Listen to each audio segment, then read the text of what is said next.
Coupons un volcan en deux pour mieux l'observer.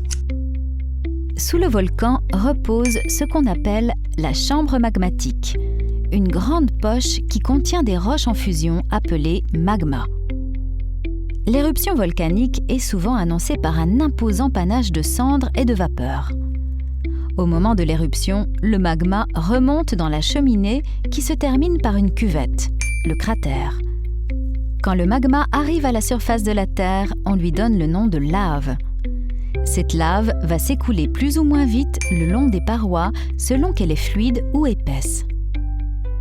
À côté de la cheminée principale, on trouve souvent d'autres sorties plus petites, appelées cheminées secondaires.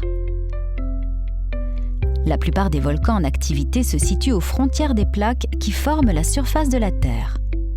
Ainsi, le Pacifique est entouré de ce qu'on appelle la ceinture de feu, car des centaines de volcans bordent cet océan.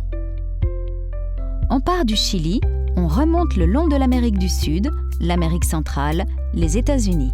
On saute ensuite en Asie, avec la péninsule du Kamtchatka en Sibérie, puis au Japon, et on descend vers les Philippines et l'Indonésie. Les peuples de ces régions ont bien dû apprendre à vivre avec leurs bruyants voisins.